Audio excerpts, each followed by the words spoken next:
Welcome back to my channel. I'm so happy to see you all. I know it's been very long that I have made any video. I'm sorry for that. जिन जिन लोगों ने भी मेरे video को miss किया है, I know there are very few of you, but I have मुझे एक दो DMs on my Instagram page that why you are not putting any video. And मैंने वहाँ पर रिप्लाई में भी वही कहा जो मैं अभी कह रही हूँ that I have bin busy. मेरी लाइफ में बहुत सारे चेंजेस एक साथ आ गए थे. First of all I have turn 28 last month. Yes, so on last month 26th of September I turned 28 and now my 29th year is going on.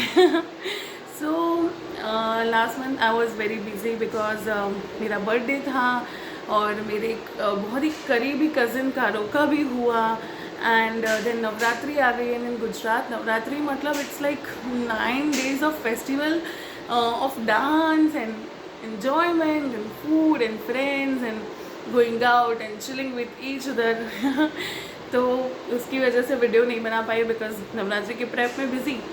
And now आज भी शरद पूर्णिमा है तो आज भी गरबा है, लेकिन मैंने दिवाली के लिए होम क्लीनिंग की थी तो मैं पूरा थक गई थी. सो आई वाज लाइक नहीं जाना यार, और वीडियो तो बनाना ही था. So see I am here. So birthday मेरा अच्छा था. थोड़ा अप्स एंड डाउन्स आए थे मेरे बर्थडे पे मेरी लाइफ में. Emotionally I was not fail, but then eventually everything fail in to the place and हाँ here I am in front of you. So अभी मैंने कॉफ़ी विद करण का एपिसोड देखा और उसमें मैंने दीपिका और रणवीर का जो पार्ट था जिसकी वजह से दीपिका को ट्रोल किया जा रहा है उसको मैंने बार बार देखा. बिकॉज जब मैंने उसको फर्स्ट टाइम देखा था मुझे उसमें कुछ भी ऐसा नहीं लगा था जिसकी वजह से उसको आज इतना ट्रोल किया जा रहा है. हाँ आई नो काफ़ी लोग मेरे से अपना व्यू अलग रखते होंगे. मेरे बहुत सारे रीजंस हैं. So let's talk about that today. और मैंने सोचा कि जब मैं इस टॉपिक पे बात कर ही रही हूँ तो इससे रिलेटेड कुछ चीज़ों का भी मैं आपको आइडिया दे दूँ. Like many of you already know what situationship is, what open relationship is, and what is polygamy, how it is different from open relationship.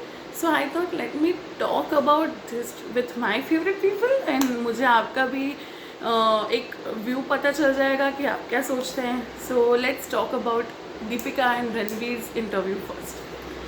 I was very happy. I have been a Deepveer fan. और जब से वो लोग शादी करके settle down हुए एक दूसरे के साथ तब से मैं बहुत ज़्यादा ही थोड़ी नहीं बहुत ज़्यादा इंक्लाइंड हूँ उनकी तरफ. Because they make amazing couple and Ranveer Singh as a husband is goals. मतलब मेरी ज़िंदगी में मुझे अगर लड़का चाहिए होगा तो आई विश कि मुझे रणवीर जैसा लड़का मिले.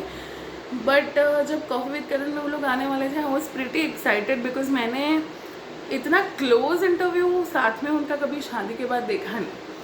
सो आई थॉट के why not, let's give it a try. So मैंने I am not fan of Deepika individually as an actress. She is a nice actress but I am not a fan. Okay, I am not a fan of Ranveer either but I respect their work. I am fan of that couple और मैंने इसीलिए सोचा कि let's see उनका couple आ रहा है for the first time. So I was excited and then I saw the full episode एंड उसके बाद मुझे उसमें कुछ गलत तो नहीं लगा था. क्यों नहीं लगा था मैं आपको वो भी बताऊँगी. एंड इवेंचुअली जब मैंने अपना इंस्टा ओपन किया आफ्टर दैट एपिसोड तो मुझे ऐसा पता चला कि लोग दीपिका को ट्रोल कर रहे हैं. अब क्यों कर रहे हैं? तो बिकॉज ऑफ हर स्टेटमेंट के जब वो और रणवीर सिचुएशनशिप में थे मतलब they were not committed to each other but they use to like each other. Okay, so what situationship is? Situationship is something जहाँ पे you like the other person likes you, you both like each other. One of you may or may not love the other person and maybe both of them love each other but they don't want to give commitment. Commitment phobia की वजह से या कोई भी reason की वजह से. Okay, still you meet each other as couple. You may और may not get physical. and you have that passion for each other. So it is known as situationship, जहाँ पे आप कमिटमेंट नहीं दे रहे हो एक दूसरे को, लेकिन you still want to be with each other. तो मुझे लगता है कि she was talking about situationship, कि जब वो 2012 में सिचुएशनशिप में थी. बेसिकली सिचुएशनशिप ऐसी चीज़ होती है जहाँ पे या तो एक पार्टनर बहुत ज़्यादा श्योर होता है दूसरे पार्टनर को लेके कि या ही और she is the one, okay, and they show that emotion to the other person.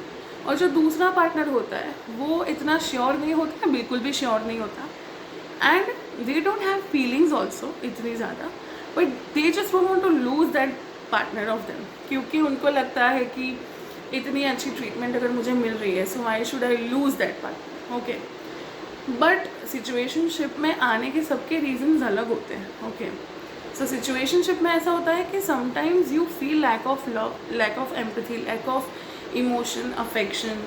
And situationship में आप, क्योंकि आप कमिटमेंट नहीं, और जो पार्टनर कमिटमेंट चाहता है और जो नहीं देना चाहता है, तो जो नहीं देना चाहता है वो आई डोंट थिंक इतना अफेक्ट होता है. बट जो चाहता है कमिटमेंट, जो रेडी है कमिटमेंट के लिए, अगर वो उसको नहीं मिल रहा है कमिटमेंट, तो उसके लिए सिचुएशनशिप इज़ समथिंग जो उसको मेंटली बहुत ट्रॉमेटाइज कर देती है, ओके. शायद दीपिका ये कहना चाहती थी कि वो और रणवीर उस वक्त एक दूसरे को पसंद करते थे, ठीक है, but they were not committed. उन्होंने एक दूसरे को कमिटमेंट नहीं दिया था, they were not committed, and इसलिए शायद उसने बोला कि we were both allowed to see other people, क्योंकि if you are not sure, see even in arrange marriage हम लोग देखते हैं, हम लोग बहुत सारे मैचेस देखते हैं, हमको पहली नज़र में शायद कोई मैच अच्छा लग भी जाता है, ओके, शायद उनको भी हम अच्छा लग जाता है, लेकिन हम फिर भी तुरंत ही एक दूसरे को यस नहीं बोलते. मेरे मॉम डैड ने एक दूसरे को पहली बार देखा था and they said yes to each other, क्योंकि वो श्योर थे. पर मेरे इतने फ्रेंड्स हैं या मेरे ध्यान में इतने लोग हैं जिनका अरेंज मैरिज जिनकी थी, and they never said yes to that partner on very first meeting, okay. उन्होंने कभी भी अपने पार्टनर को फर्स्ट मीटिंग में येस नहीं बोला था. दो उनको अच्छे लगे थे partner, but they took a chance कि एक और या 2-3 और पार्टनर्स को देखते हैं, and if we will click तो हम उनके साथ आगे बढ़ जाएंगे, नहीं तो इनके साथ आगे बढ़ जाएंगे. अब काफ़ी लोग ये बोलेंगे कि यार वो तो अरेंज मैरिज है, और अरेंज मैरिज में तो कोई इमोशंस इन्वॉल्व नहीं होते, और ये तो लव रिलेशनशिप है, तो हाउ कैन यू कंपेयर. नहीं, मैं कंपेयर नहीं कर रही हूँ. मैं ये कह रही हूँ कि जब one of the partner is not sure about the other partner, तो ये दीपिका ने भी बोला था कि I am in a relationship, I am in a marriage, और मैं इसलिए खुश हूँ क्योंकि मुझे मेरा आइडियल पार्टनर पता चला, मैं उसको ढूंढ पाई और मैंने उसको यस बोला. बाकी काफ़ी लोग टॉक्सिक रिलेशनशिप में, टॉक्सिक मैरिजेस में आज भी फंसे हुए हैं, ओके. सो मैं जस्टिफाई नहीं कर रही हूँ उसके किसी भी स्टेटमेंट को, पर मेरे लिए ऐसा है कि लड़का हो या लड़की हो, if you feel that you know the other person is not the one for you, जब तक आपको वो फीलिंग नहीं आती तब तक अगर आप येस ना बोले तो ही बेटर है, बिकॉज आगे जाके शायद you may cheat, you may and up cheating them, और वो शायद सिचुएशनशिप से भी बहुत ख़राब चीज़ हो जाती है. मैंने ऐसे लोग देखे हैं जो अपने पार्टनर को लेके श्योर नहीं होते, but just out of emotion या आउट ऑफ फोर्स वो हाँ बोल देते हैं, and then eventually they cheat them, और वो फिर लाइफ टाइम का ट्रॉमा हो जाता है उस इंसान के लिए जिसके ऊपर चीटिंग हुई है. सो सिचुएशनशिप का concept, yes, it's very new age concept है, लेकिन बुरा नहीं है. आई वुड से कि make things clear. If you are not sure about your partner, तो टेल देम कि I am not sure, I like you, but I'm not sure. I may or may not end up with you. I may end up with some other person if I'll find somebody better. पर clear कर दो सारी चीज़ें. Don't give hopes to the partner कि उनको उस हद तक होप्स बढ़ जाएं कि वो शादी तक पहुंच जाए या कमिटेड रिलेशनशिप तक पहुंच जाए उनके ख्यालात, या वो एकदम से सीरियस हो जाए. नहीं, make things clear from the beginning कि हम लोग मिलेंगे, डेट पे जाएंगे, it will not be a relationship, हम लोग एक दूसरे को जानेंगे, पहचानेंगे, गेटिंग फिजिकल और नॉट, ये टोटली उनकी चॉइस है, वो दो लोगों की चॉइस है. And this is situationship. और मैं ये नहीं कह रही हूँ, see let me confess, I have been in a situationship. मैं एक बहुत ही लंबे ऑन एंड ऑफ रिलेशनशिप में रही हूँ, and I am not lying, it was very long relationship. और मैं बहुत ही ज़्यादा ऑन एंड ऑफ हुई हूँ इस रिलेशन में, जिसमें मेरी गलती नहीं थी, क्योंकि मैं हमेशा से श्योर थी that he is the one, I want to be with him, but he was not sure. He was not sure and he was never sure. And शायद मेरे मन में एक वो उम्मीद कि इसका दिमाग शायद बदल जाए, इसकी सोच बदल जाए, इसके हालात बदल जाए, शायद एक दिन ये हाँ बोल दे, शायद ये मेरा हो जाए. वो चीज़ मुझे बार बार ऑफ होने के बावजूद उस रिलेशनशिप में वापस से जाने के लिए फोर्स करती थी. वो गलत था, मुझे पता था. But by the time I realize that it was too late. I have given my 2.5-3 years to that relationship, जिसमें मैं सबसे ज़्यादा ट्रॉमेटाइज, सबसे ज़्यादा स्ट्रेस हुई हूँ, और मैं बहुत ही ज़्यादा ऑन एंड ऑफ उस रिलेशनशिप में रही हूँ. एंड शायद इसलिए जब आज कोई रिलेशनशिप की बात आती है तो आई फील स्कैर्ड बिकॉज ये चीज़ मेरे साथ बार बार हो रही है. सो सिचुएशनशिप इज़ समथिंग जो आपको मेंटली एग्जॉस्ट कर सकता है if you are the one who loves more. तो रिलेशनशिप में दो लोग होते हैं, कभी कभी दोनों एक दूसरे को इक्वल प्यार करते हैं, but most of the time जो पार्टनर ज़्यादा प्यार करता है और जो कम करता है, तो जो ज़्यादा करता है वो ज़्यादा ट्रॉमेटाइज्ड होता है, जो ज़्यादा करता है वो ज़्यादा भुगतता है. ओके, तो situationship is definitely not the best option. when you are not sure, then just leave each other and just live your life individually. situationship में तब जाओ जब you know that आप इमोशनली इतना इन्वॉल्व नहीं होंगे किसी के साथ. और शायद दीपिका भी यही कहना चाहती थी कि मैं दूसरे ऑप्शंस देख रही थी अपने लिए, because I was not sure about him, but emotionally मैं उससे इतना कनेक्टेड थी कि मैं किसी और को मिलने जाती थी तो मैं सोचती थी नहीं यार, मैं तो कमिटेड हूँ. और ये मेरे साथ भी होता था. जब मैं सिचुएशनशिप में थी, मैं तो श्योर थी for the other person, he was not sure. तो जब मैं किसी और के साथ एक्सप्लोर करने या बातचीत करने या डेट पे भी जाती थी, तो I always use to think कि यार I am in a relationship with somebody, how can I go on a date. पर होता है, ये हर उस इंसान के साथ होता है जो इमोशनली थोड़ा डिसबैलेंस होता है. एंड देन शी सेड कि I was not ready for a relationship. तो मैं उससे भी काफ़ी हद तक रिलेट कर सकती हूँ, क्योंकि वो भी मल्टीपल रिलेशनशिप्स में रही है इनिशियली. और इट इज़ लाइक कि रिलेशनशिप और शादी और ये सब ऐसी चीज़ें होती हैं जहाँ पे इट इज़ अ बेट. ये ऐसी बेट है जो अगर आप हार गए तो आप हार गए, अगर आप जीत गए तो यू आर किंग और क्वीन. तो आई थिंक सिचुएशनशिप आप सबको समझ में आ गया होगा. आप में से काफ़ी लोग सिचुएशनशिप में होंगे अभी. Open relationship is also something जिसके लिए दीपिका को अक्यूज़ किया गया है कि she was in open relationship. नहीं, ओपन रिलेशनशिप ये है कि जिसमें दोनों पार्टनर इक्वली मेंटली फिजिकली एक दूसरे के साथ इन्वॉल्व हैं, and at the same time by mutual interest both of them agree to see other people outside of the relationship. और वो दोनों के लिए अलाउड होता है, दोनों पार्टनर के लिए. It is their personal choice whether they want to claim it और नॉट. मतलब दोनों ही पार्टनर ओपन रिलेशनशिप में हैं, बट उसमें से अगर किसी एक को एक्सप्लोर करना है बाहर जाके और एक को नहीं, तो ये इंडिविजुअल चॉइस है.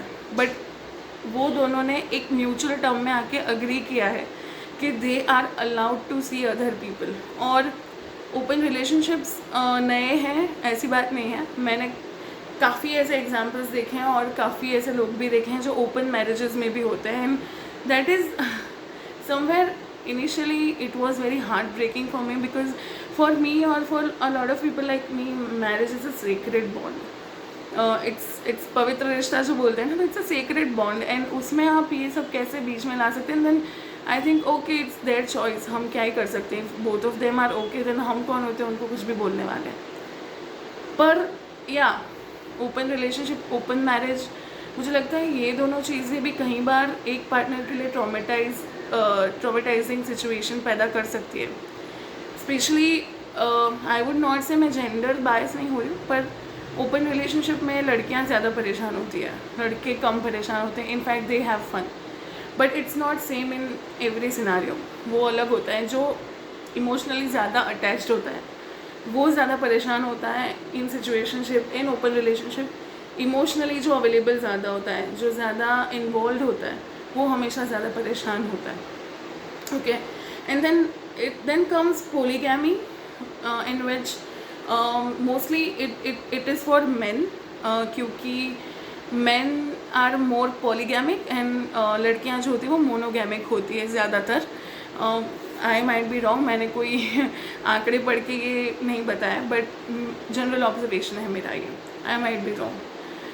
सो पोलीगैमी इज समथिंग जहाँ पे you are allowed to have more than one partners, और आपकी वाइफ या आपके हस्बैंड को भी ये पता होता है कि my partner is having some other partner also besides me, तो वो पोलीगैमी है। एंड उस चीज़ में जो पार्टनर पोलीगैमिक नहीं है वो डेडिकेटेड होता है टूवर्ड्स दैट पार्टनर जो पोलीगैमिक है।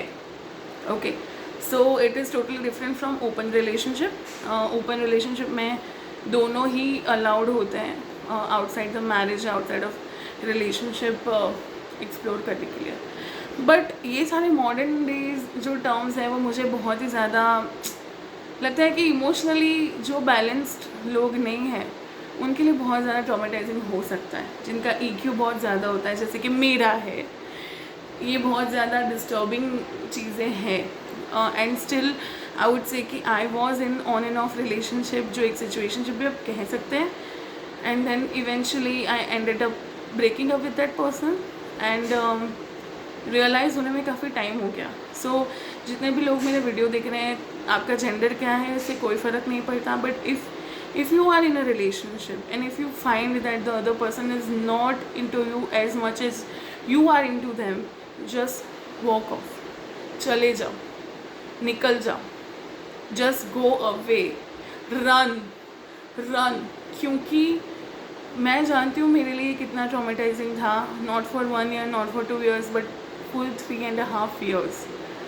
या ये बहुत ट्रॉमेटाइजिंग चीज़ होती है जिसमें आप एक ऑन एंड ऑफ रिलेशनशिप में आते हो। जब आप ऑफ होते हो उस रिलेशनशिप में तो आप ट्राई करते हो उससे बाहर आके किसी और के साथ जेल होने की, लेकिन बैक ऑफ द माइंड आप हमेशा उस इंसान के साथ होते हो जिसके साथ आप उस सिचुएशनशिप में थे। तो ये आप अपने साथ सबसे ज़्यादा बुरी चीज़ कर रहे हो, पता है, मेंटली अपने आप को बहुत ही ज़्यादा ख़राब ट्रीट कर रहे हो। सो मैं यही कहूँगी लड़कियों लड़कों, just don't fall for these terms if you are not into it. If आप इमोशनली बैलेंस्ड है then you are most welcome, आप हर चीज़ का आनंद उठा सकते हैं। पर if you are like me and like Aditya of Jab We Met, जो कि वन वुमन मैन था, if you are like me then you should not opt for such things. और ये पर्सनल एक्सपीरियंस से बता रही हूँ, और इसलिए मैं कह रही हूँ क्योंकि काफ़ी लोग मुझसे बहुत छोटे होंगे, आई एम 28, तो काफ़ी लोग 18 के होंगे, काफ़ी लोग 21, 22 के होंगे और मेरे वीडियो को देख रहे होंगे। तो please if you are not emotionally balanced don't go for this. And अगर आपके पार्टनर आपको उतना प्यार नहीं करते जितना आप करते हो उनके लिए, तो just run from that partner. बहुत सारे लोग सिंगल है मार्केट में, जस्ट दिमाग में से उसको निकाल के just look for other person, look for the person you deserve, आप जैसे डिज़र्व करते हो। आपके इमोशंस, आपकी फीलिंग्स की जिसको कदर हो उसके पास जाओ, उनके साथ क्वालिटी टाइम स्पेंड करो, उनको प्यार दो। एंड यूनिवर्स ने शायद आपके लिए कुछ अच्छा प्लान करके रखा होगा। तो बस this is it for today's video. The video is very long. Deepika के स्टेटमेंट को मैंने जस्टिफाई नहीं किया है, but I have been through something like that, तो मुझे पता है कि वो क्या कहना चाहती है, उसका मैसेज मेरे तक कन्वे हो गया। एंड आई होप कि जितना अच्छा पार्टनर उसको मिला है वो सब लोगों को उतने अच्छे पार्टनर मिले जो भी अभी इस वक्त सिचुएशनशिप या ओपन रिलेशनशिप के ट्रॉमा से गुजर रहे हैं. People, you deserve better. Just go out and look for your partner, your real partner. उनके लिए नहीं जो तुम्हारी कदर नहीं करते. ज़्यादा इमोशनल हो रही हूँ मैं. Thank you so much for watching this video and I hope कि आप लोगों को ये टॉपिक पे मेरे व्यूज़ अच्छे लगे होंगे. नहीं लगे होंगे तो प्लीज़ कमेंट सेक्शन में आके आप अपने व्यूज़ बता सकते हैं. ट्रोल करना है तो ट्रोल भी कर सकते हैं, कोई बात नहीं. पर या दिस इज़ इट. मुझे ज़्यादा कुछ बोलना नहीं है. मेरा EQ बहुत हाई है तो मैं इमोशनल हो रही हूँ अभी. So see you in the next video. I hope next video में कुछ फ़न टॉपिक पे बनाऊँगी. पता नहीं, ऐसे टॉपिक पे बात करना अच्छा लगता है. So you are most welcome to write anything in my comment section. You can write anything you want and I'll see you in my next video. तब तक के लिए please like my video, share it and subscribe my channel. अपने friends को भी link विंक भेजो यार. 104 subscribers हैं. मुझे 1000 तक पहुंचना है by end of 2023. पहुंच जाऊंगी? पता नहीं. Bye. I love you all.